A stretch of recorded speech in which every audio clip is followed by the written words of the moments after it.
Well, Swakop Uranium launched its sustainability report a while ago, and now joining us, that is from the Venture Country Club, is business director Inka Salmandikwa, who will take us into the content of that report. Good evening, Salma.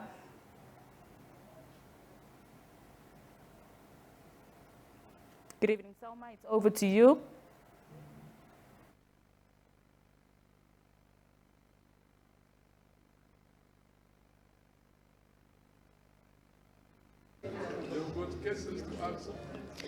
Good evening, Erica. Good evening to all the viewers who are here, as you rightfully mentioned, at the Venture Country Club, where Swakop Uranium just launched their sustainability report. And to shed more light on that, I'm joined by Swakop Uranium's Executive Vice President, that is Irvinne Simataa. Thank you so much for joining us this evening. Significant achievements there by Swakop Uranium, talking about the largest local procurement of 6.4 billion, if I'm not mistaken. How did we get here? And perhaps you could also just highlight or perhaps fill us in on some of the profits compared to the last report. Oh, thank you very much, Saima. I think it's a 10-year journey. It's been long, arduous, difficult, but I must say that as a business, we've come a long way to record some of the advantages that we've shared with you today. Now, sustainability in itself, of course, is a strategic imperative for the business. For Swakop Uranium particularly, given that we've got a very short journey, 10 years in the business since 2014, our focus primarily in the first instance has been in and around training to get the skills within the business that we wanted to make sure that we are sustainable. And then, of course, we needed to make sure that the business itself can ramp up to its nameplate so that we could give our shareholders the confidence that the investment indeed can produce the goods as envisaged. What I can highlight to you is that I think as of 2023, the numbers indicate that indeed we are on a solid footing. The foundation has been laid, and we can begin, I think, from a Swakop Uranium perspective, to focus on the areas of sustainability that we've always wanted to. What I want to highlight is that insofar as safety is concerned, it's very obvious that safety culture is imperative in our business, given the risks that are involved. What we have seen in the last 10 years is that Swakop Uranium has matured to the extent that, as I highlighted in our report, we are ISO certified. Moreover, we are also NOSA certified. In fact, in 2023, we moved up a notch from NOSA 3-star to NOSA 4-star. These are all in recognition of the efforts that we have put in terms of occupational risk management. So that's in terms of safety, because safety is a critical aspect of sustainability. Now, in terms of operational excellence and sustainability for the future, Swakop Uranium has taken the approach insofar as carbon offsets to look at technologies that allow us to reduce the carbon footprint from where we've been, sort of headed to the future. In terms of that, Swakop Uranium has invested in the construction of a 12-megawatt solar plant, which we are in the process of commissioning at the moment. We should have that ready, up and running in the next month. Moreover, we have had probably the only technology in the country, a steam turbine that converts steam from our acid plant to 15 megawatts of electricity. Now, this is clean energy. Now, harnessing these two embedded generators, we have an option to offset, high carbon emission electricity from the grid, effectively reducing our carbon footprint. You would also know that Swakop Uranium remains the largest consumer of diesel. We at Swakop Uranium consume in excess of 55 or in excess of 60 million liters of diesel. Now, we are in the process of converting our ultra mega trucks, the Komatsu 960s, to be able to switch to electric drive with a trolley assist system. That will allow us to reduce fuel consumption, increase productivity upwards of 25% when driving on ramps, and certainly reducing the carbon footprint, because, as I said, energy from solar and the steam turbine is clean energy. So in that respect, we are pushing. Now, looking to the future, we've looked at the possibility of reducing the footprint due to waste that we generate. And part of the projects that we've invested in the last year, we've put in about 400 million NAM dollars into an industrial scale test facility called the Hipplich project. The intention is actually to bring the future forward in terms of our ability to treat low-grade ores, which is what we are currently testing. I can tell you that the commissioning has already happened. We are currently testing. We look to doing that test for the next 8 to 9 months. Should we be successful, it will allow us to reduce our physical footprint in terms of storing low-grade material on the ground. So we're very proud of that. That actually leads me to my next question, just for clarity as well, because I do know that you also surpassed that local production, your target in terms of uranium production as well. But you also hinted that there's a specific project that Swakop Uranium is currently exploring, is the truck scanner that is ought to kind of elevate Namibia's ranking in the global front as one of the top 3 uranium producers. How is Swakop Uranium going to go about this strategically, number one, and how is this to boost not only the country's economy, but also the mining sector and the sustainability thereof? Of course, I mean, our vision to be a leading producer of uranium from a Namibian perspective and certainly a global perspective is one that we take seriously. You would know that as of 2023, Swakop Uranium as a single entity, we rank number 3. By way of production. We also have the 3rd largest resource in the world. We believe that Swakop Uranium at its best will be able to push out about 6,000 tons, which will place us well in 2nd position worldwide. So we have that intent. Now, to be able to achieve that intent, of course, it's beyond the work that we've done in terms of being able to produce the goods from a production perspective. We are now focusing on optimizing and working on our efficiencies. Now, you mentioned the question of the scanner.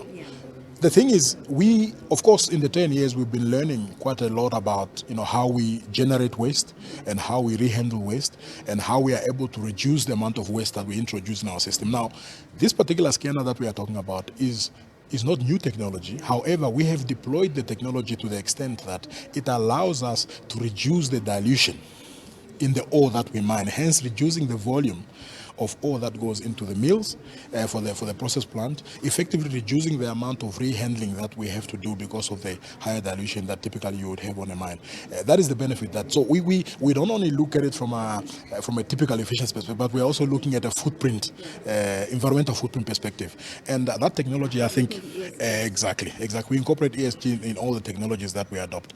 Now, Swakop Uranium, of course, has struggled. In the last 7 years, we have not made profit for obvious reasons. We've been ramping up. 2023 was a significant year for us in that we managed to break the production milestones, and we are very confident with the support of the shareholders that profitability is within reach.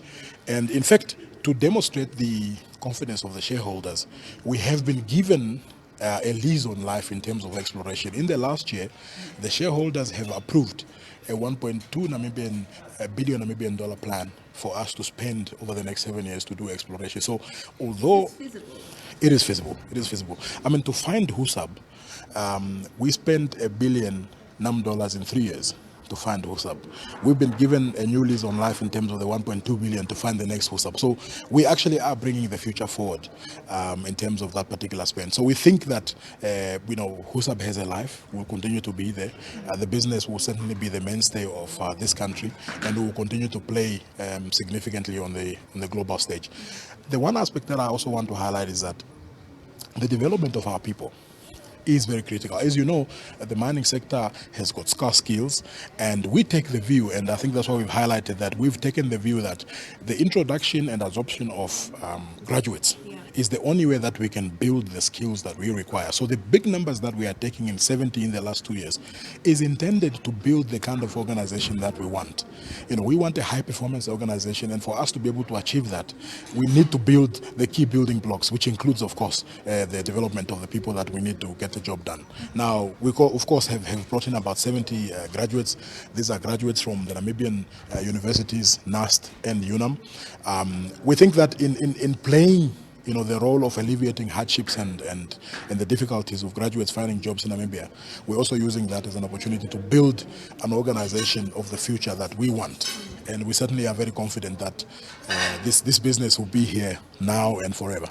But also, just given some of the challenges you highlighted, the other aspect that I wanted to bring out in terms of you absorbing these graduates into Swakop Uranium, there's always been an issue in terms of the mismatch and the skills as well. How is Swakop Uranium navigating through that? And also 6,000 direct jobs, that's actually massive in view of the unemployment rate. How are you navigating through that? Now, the beauty of it is that I think leveraging on existing skills in the industry, developing from within frameworks of which we have at Swakop Uranium, and then, of course, benchmarking with industry, both locally and internationally, I can highlight to you that issues of discrepancies in salaries are no longer existent in our organization. In fact, in the last 3 years, we've done salary parity exercises to identify exactly the kind of loopholes that you highlight. And we were very transparent with that particular process with our employees and the bargaining agent, which is the union in this case. In fact, we've gotten to the extent of doing job evaluation of all the roles to make sure that indeed they are pitched at the right levels. And I can tell you that with the exception of a few findings, as would be in any other process, there was no significant findings that would be a cause for concern. So at this particular point in time, I think we are very competitive.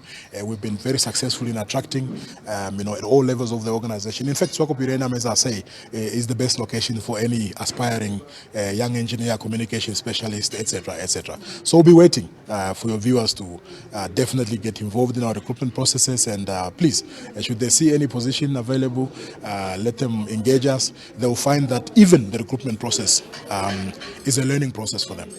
I'm sure this is good news for all the viewers that are, watching us right now. Just finally, before I let you go, of course, with operations such as this carried out by Swakop Uranium, the question of transparency, and some of this disclosure practices always comes up. Have you had perhaps any challenges in this regard, and how were you able to just strengthen the ethic conduct? Yeah. So Swakop Uranium is a Namibian registered company. We operate within the rules and regulations of Namibia. We are expected to uphold, the legislation and the Companies Act as any other business would be. So we are a good corporate citizen. Of course, we do subscribe to international best practices. As I highlighted, the ISOs, the NOSAs, financial reporting, expectations. We do have auditors, that are Namibian-based. That audit our company. So from a transparency perspective, I think we've got really no concern from that level. In any event, the business that we are in, which is uranium mining, there is a higher expectation of transparency purely because of the product that we do deal with. For your own comfort, uranium mining is highly regulated within the country. It is highly regulated internationally, and therefore we are not an island to be in a position, to be able to violate laws and legislation. Now, as a good corporate citizen, in fact, we've been privileged to be in a position where we have provided, input into legislation where we felt perhaps there was a bit of a lax, and we continue to engage with authorities to share best practices and ideas out of China. As you know, our majority shareholder is a Chinese entity that is in the nuclear energy business. So we continue to share some of those learnings from China. In fact, we've got what we call the International Leadership Training Program, where we take the best of the best performers in our business to China for a period of 2.5 weeks, and they basically go into learnings about safety, operational excellence, projects, etc., etc. The idea is to cultivate that knowledge and experience back into the country and certainly back into the business that we have here. So from a transparency perspective, I can tell you that Swakop Uranium is in good standing, and we are open for business. Yes. Well, I'm sure they've had that particular call. Mr. Simataa, thank you so much for joining us this evening and for availing us your time. There was Swakop Uranium's Executive Vice President, Irvinne Simataa, just of course shedding more light on the just launched sustainability report of Swakop Uranium, and of course just shedding more light about some of the challenges and some of the highlights of the company's operations as well. Well, that's it from us here from the Venture Country Club. Back to you in studio, Erica. Well, thank you so much, Salma. That was indeed co-anchor Salma Ndikwa giving us, or rather being engaged, that is in conversation that is with the Executive Vice President of Swakop Uranium. Moving on to business news that is from international borders. Tanzania played